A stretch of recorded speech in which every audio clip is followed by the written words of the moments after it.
It's the Josh Show, Season 3. A counter satire podcast designed to save the world or possibly end it. Brought to you in part by Blue Production. You can find us on YouTube, Facebook, and Instagram. Check out my page for more info. Don't forget to like and subscribe. Join me every Friday at 3 p.m. here, live on the Josh Show. You can find us everywhere. Join my evil empire today.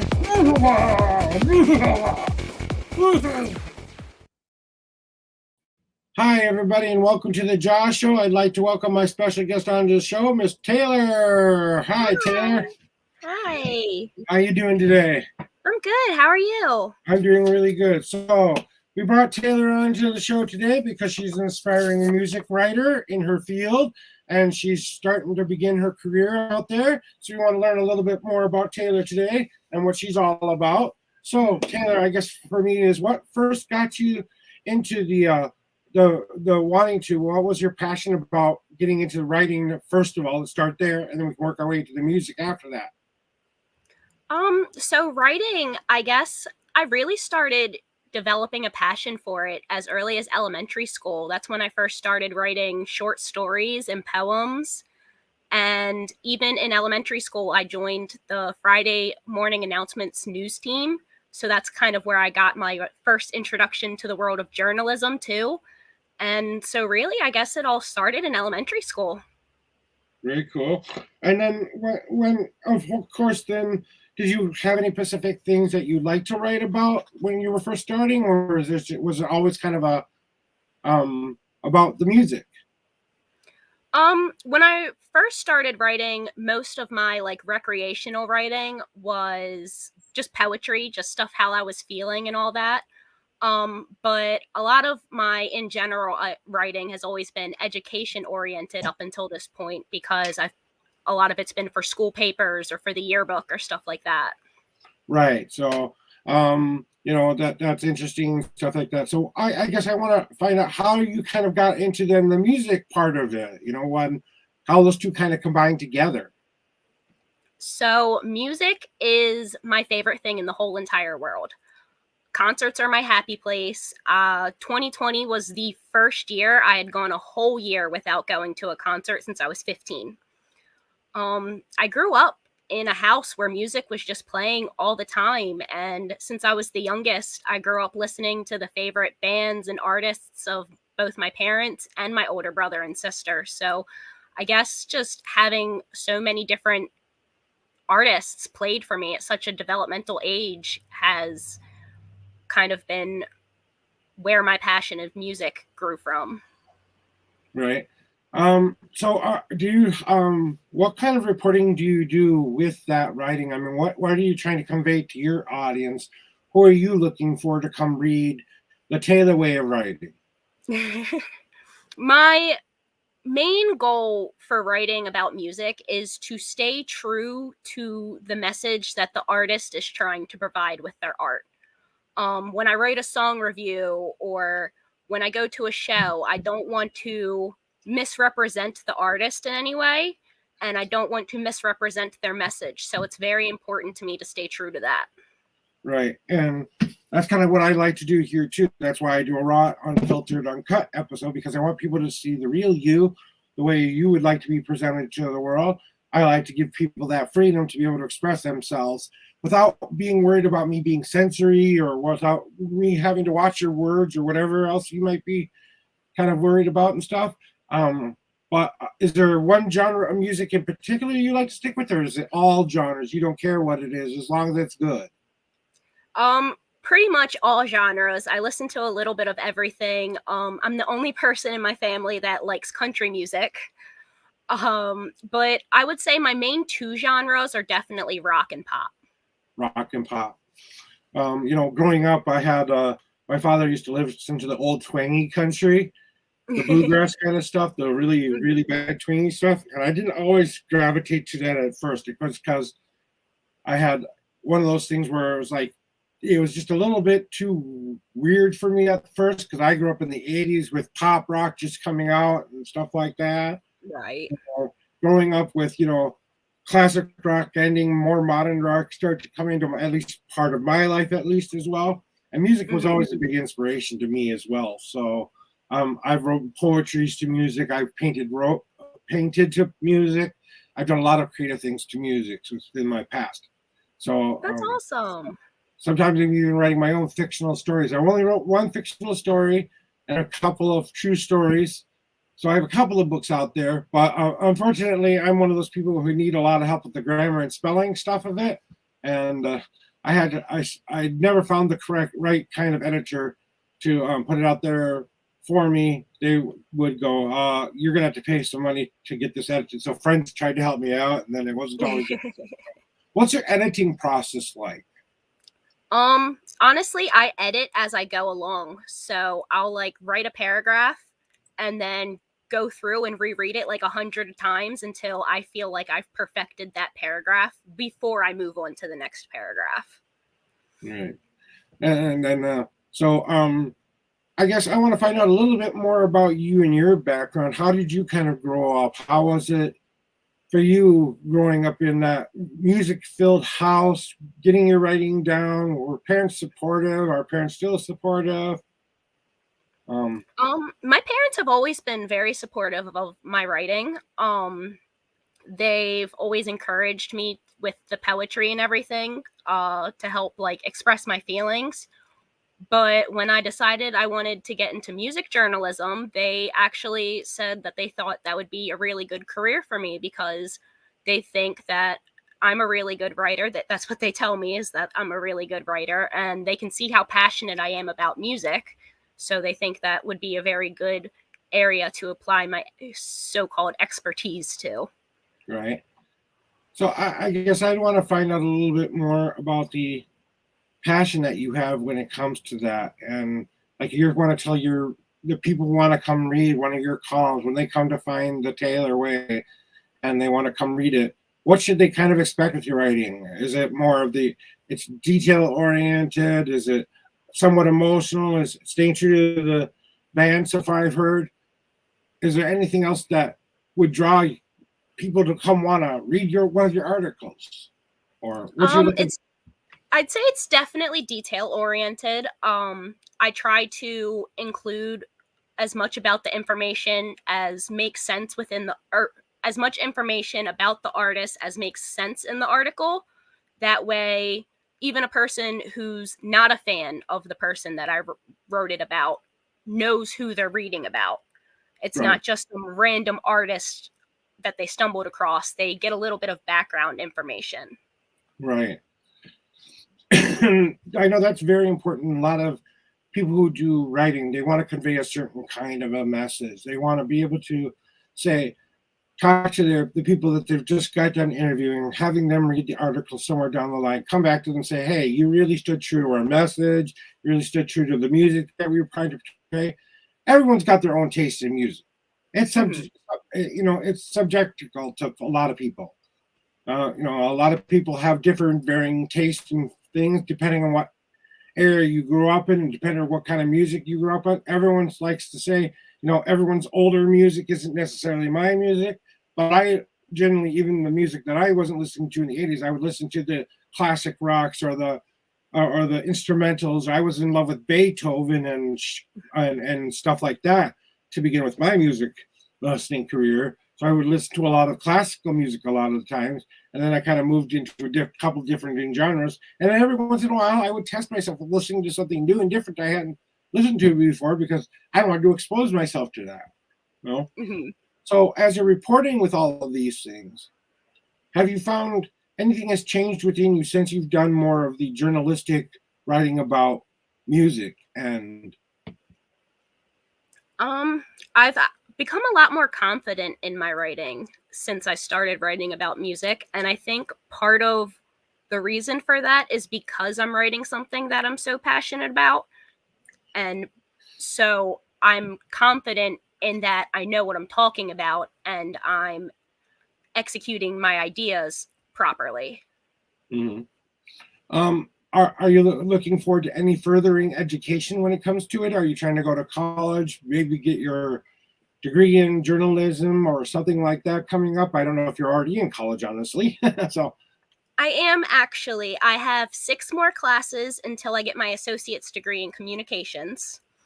And then after that, I would like to go to a 4-year university to get a bachelor's degree in specifically journalism. all right. So, what's the big dream for Taylor? What do you see yourself being in like 5 years after you've completed the educational part of it and you're looking at it? What do you see yourself as? I think like my ultimate goal is to move to Los Angeles because I think that's a very good city for what I want to do because it has a huge music scene. And I want to be writing for one of the big music magazines like Alternative Press or Rock Sound or Kerrang. Okay. And then so you got the job there, and that's the kind of writing you want to be able to put out to the universe to say, hey, when you're reading a magazine, even if it's an online magazine nowadays, a lot of stuff is online, you know, it doesn't matter. It's about the story and the content that people fall in love with the most, Mm-hmm. and about the passion behind the writer's words, because you can convey a lot of different things, just like music. Words can convey a lot of things as well. And Yep. sometimes matching your tone with the band's tone and a bunch of other things can sometimes be hardening sometimes. So I bet you found it difficult once in a while to kind of put the words right to make sure they're all correct so that you are representing them correctly, but staying true to your own voice too. And I bet not every single band has made you giggly inside. Maybe some have made you sad inside. Some of you made angry inside, because music can have a different profounding effect on Mm-hmm. us. And I guess I wanted to know, so what kind of effect do you think this has had on you so far? Um, like what kind of effect music has on me? Just the writing and the music, following your passion, your dream, trying to get that to work together, kind of like, Okay. I think the biggest thing for me, honestly, is feeling like I have a path because I just turned 26 in December. So you spend so much of your early 20s just wondering what's the point? What am I supposed to do? Who am I supposed to be? And I think deciding on this and the work that I've put into it, it finally feels like I kind of know where I'm going and I kind of have an idea of what I'm doing. right. That's important, because I can tell you, even at 26, I didn't know who I was and what I wanted to do. I was doing a lot of odd jobs because I grew up in a special needs place where I have always had a couple of special needs with me and myself, and Mhm. so I didn't always grasp things the way other people would grasp them. But I had to learn how to adapt. So I had to learn how to figure out things on my own. Sometimes when someone shows me how to do something better, I can do it. But if someone gives me a book and tells me to read it and take a test on it, I usually fail the test unless someone shows me how it's done, like a tutor or something like that. Yeah, I'm So, also a visual learner. yeah. So, I guess I kind of want to know, how do you find the bands or music that you were looking for those interviews? How do you kind of research those? So, up until recently, I was only writing for my own personal blog. But a few weeks ago, the editor of like a independent online music publication reached out to me and asked if I'd be interested in writing for them. And it's unpaid, but you get so much experience and networking connections. Like Kind they of like gave me an internship of sorts? kind of, but it's more like because it's an independent magazine, nobody gets like the editor is doing it Right. in her time as well. Um, but they gave me links to PR agencies that have artists to contact and see if they would let me interview any of their artists. And so far, one band from Australia let me interview them, and that was posted on the website. So, um, Sorry, I kind of forgot where I was going with No, it's that. okay. I understand what you're saying, though. You got the connections to get the leads with you. So having this opportunity open for you, not only giving you the experience that you need, but giving you leads is exactly what most young people should be doing when they're trying to seek a career. Not always getting paid for a career is going to be more beneficial. The experience is worth the money you aren't getting, Yeah, and then we can turn that into something like you're in college already and you already know how to do this, you already know how it works, how it's already flowing for you. You're talking about those couple years down the road where you're going to get your bachelor's and stuff like that. People who go ahead and do a little bit of advanced getting ahead of the game usually succeed. yeah. So okay. Well, Taylor, I really know that there's a lot of things we can talk about today, and we're going to touch a couple base of them and stuff like that. But I guess I want to know if there's anything you'd like to promote about an upcoming magazine, or anything you'd like to tell my viewers of something that may be coming up for you soon. I actually just published an article today to the Music Scene Media website, which is the music publication I've been writing for the last few weeks. It is a review on a song that my favorite band released yesterday. And you can find it at musicscenemedia.com. All right, everyone realize that. Just remember, say it one more time so they remember. musicscenemedia.com. All right. Well, that's awesome. Taylor, I know the real reason you're here today, the real reason. Dun, dun, dun, dun, dun. You're trying to stop my evil plan. You caught me. I caught you. Comedy hero stopping by, music hero stopping by to stop my evil plan. So I've got a question for you. If you could change the world with one thought, snap your fingers, change the world with one thought, and it has to be beneficial for the entire world, what would you do? I think I would make the world a more empathetic place. Because I think a lot of where the issues in the world lies is people not being able to understand things that they haven't personally experienced. Right. And, when we're talking about empathy, that goes hand in hand not only with writing, but it goes hand in hand with music as well. If you can't feel the words, they don't impact you. If you can't hear the music and feel those sounds coming into you, it doesn't make an impact. Some people have deficiencies in hearing and stuff, things like that. So they find a different way to experience music that a lot of people don't do. So being more empathetic is definitely one of the things that we like to do here on the Josh Show, is talk about those things.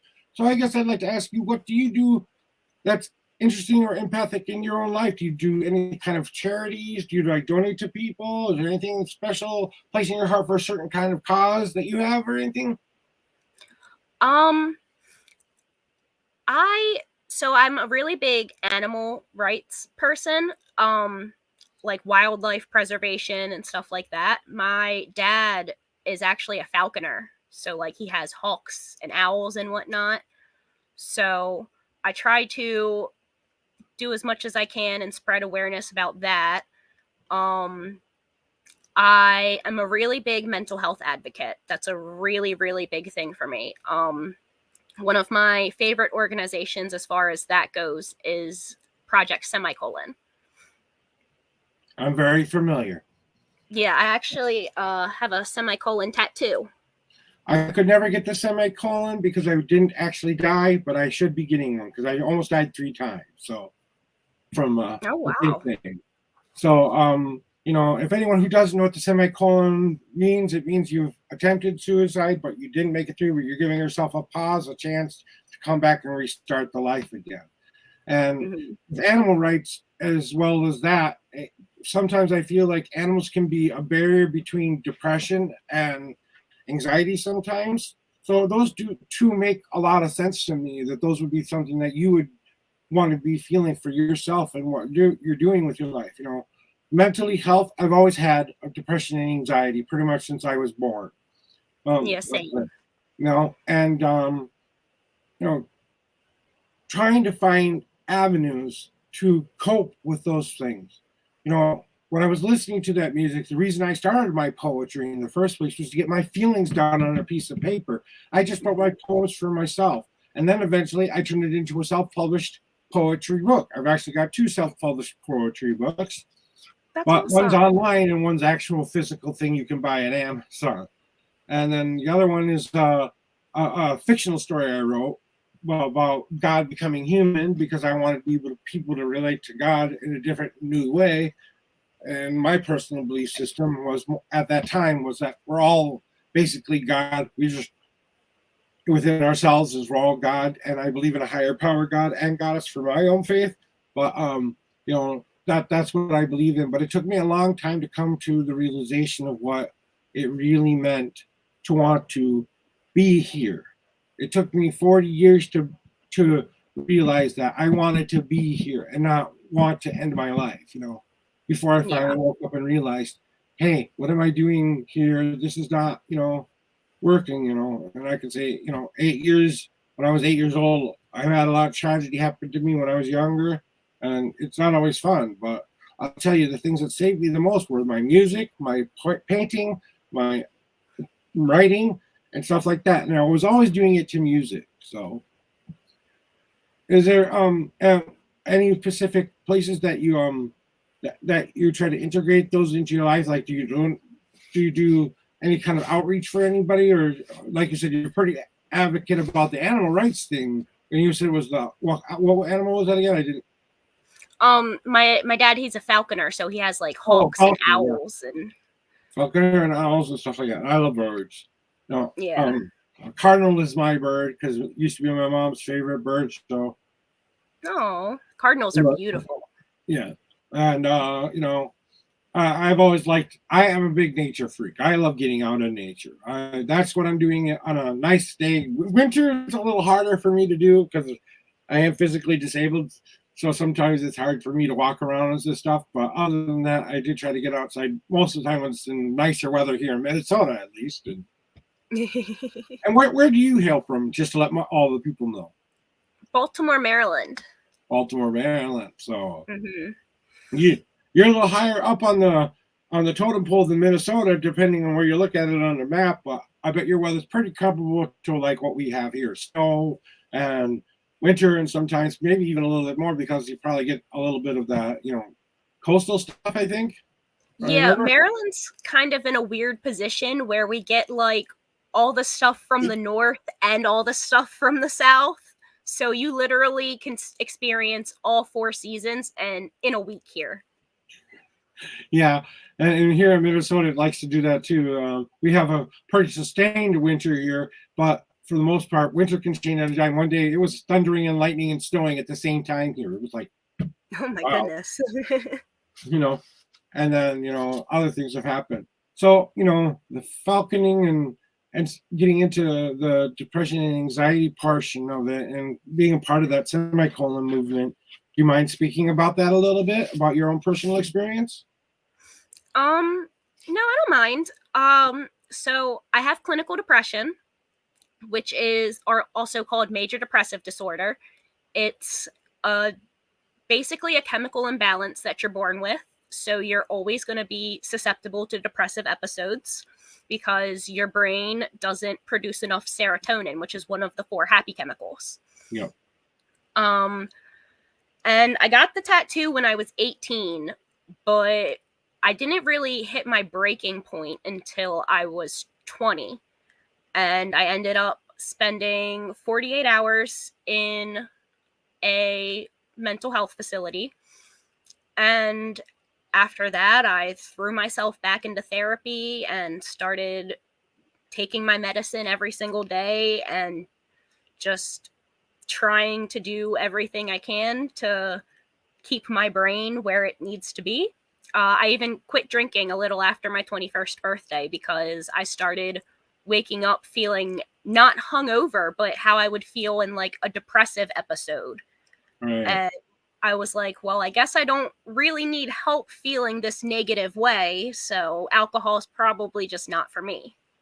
Right. I understand that completely because my background is not only did I have the chemical imbalance, unfortunately for me, I was abused when I was younger by a babysitter, not my parent, or something like that. But that put in some mental things for me too that I didn't know how to deal with when I was younger. And I had the depression stuff on top of it. My mother was an alcoholic for a short time when I was younger, and she cleaned up for a while there and then went back to it when I was older. But those were her issues and not necessarily my issues, but still they made an impact. My father wasn't around most of my childhood. He's around now, but wasn't around during my childhood. So I had a lot of traumatic things happen to me.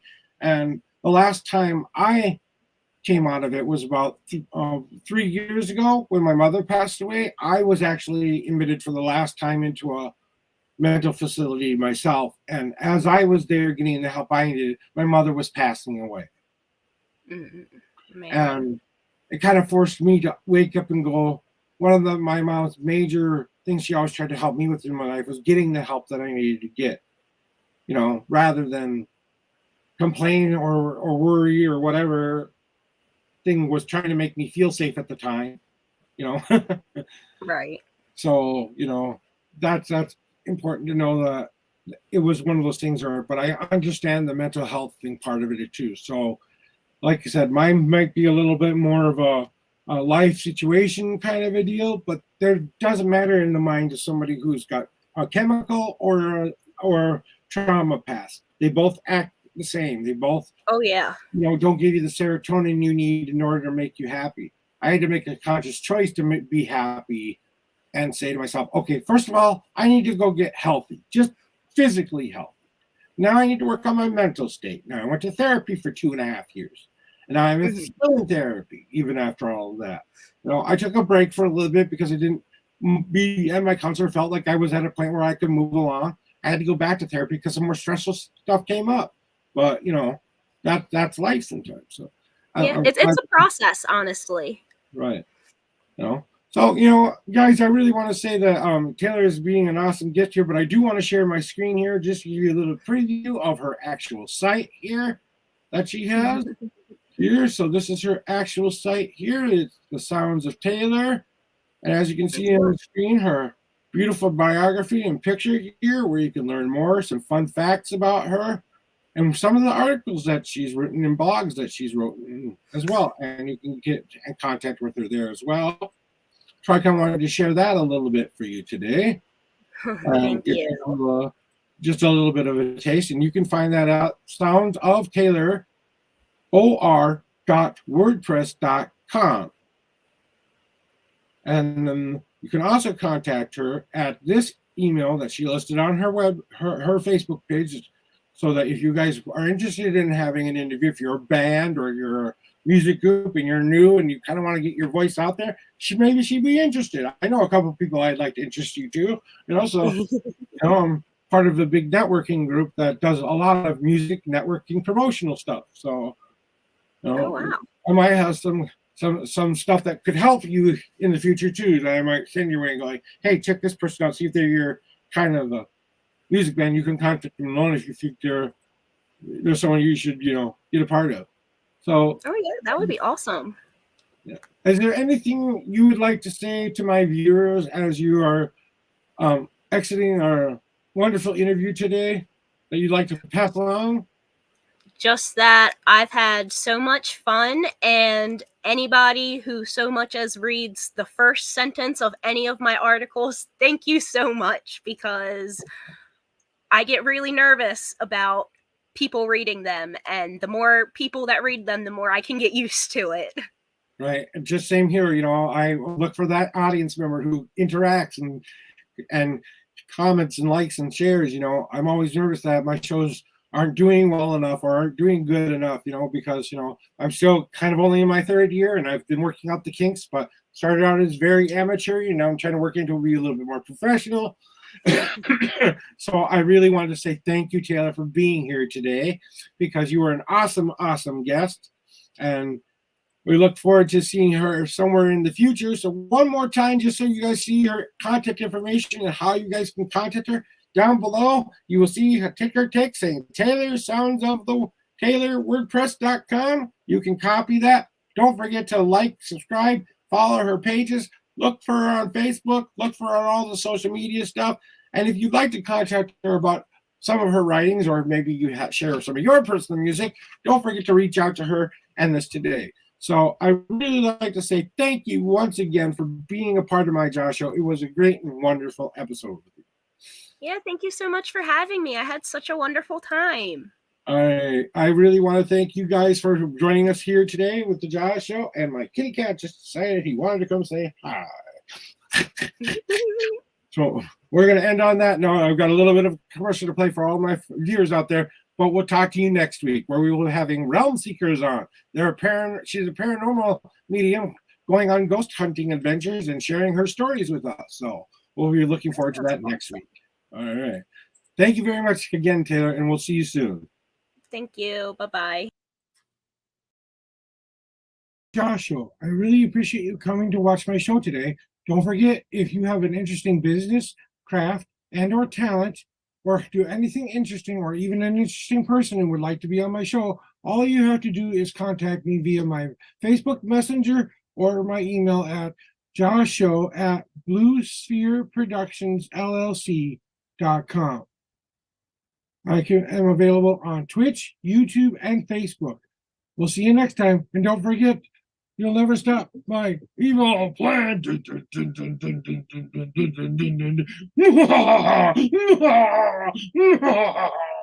Bye. See you later.